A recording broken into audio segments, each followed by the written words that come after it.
We're going to begin, though, with the city of Detroit, Michigan's largest city, laying out plans to vaccinate young children. Off the top today at 5, the plan rolled out today by Mayor Duggan and others goes well beyond what we saw earlier this year at the TCF Center. The city wants to make the process as simple and comfortable as possible to put both parents and children at ease. Let's bring in Paula Tutman. She's live tonight with how this will all work. Paula.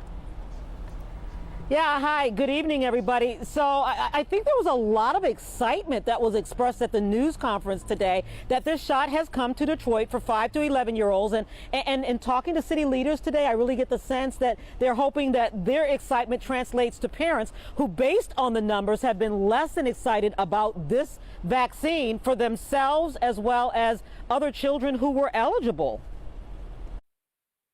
The city is setting up pediatric vaccine sites, medical professionals who can better deal with any fear or anxiety from children, smaller needles, and the smaller dose. 1/3 the dose of the Pfizer adult dose, found to be just as effective with likely fewer side effects. So we are allotting enough time for the clinicians to talk to the children, to talk to parents, to answer their questions, again, to help ease anxiety and to support them through the process.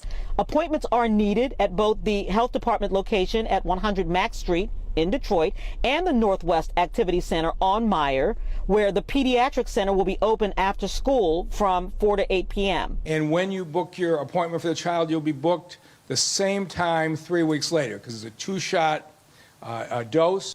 Parents will still need to be with their children, but parents will also need to find a way to get to the vaccine sites.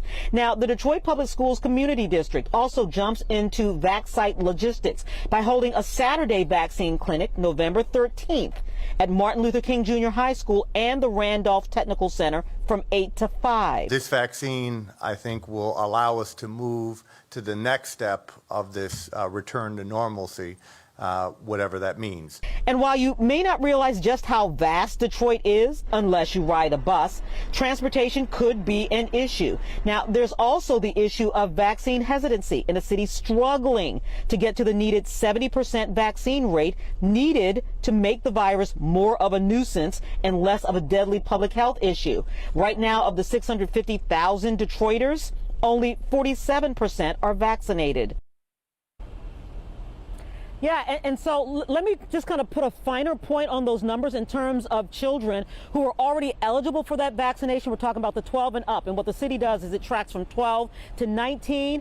Only a third, 33.3% of those eligible have already gotten that vaccine. And so the real heavy lifting is really going to be parents taking ownership and doing what they have to do to get to one of these 4 vaccination sites to get their children vaccinated. And that is really going to be the next really important piece, you guys.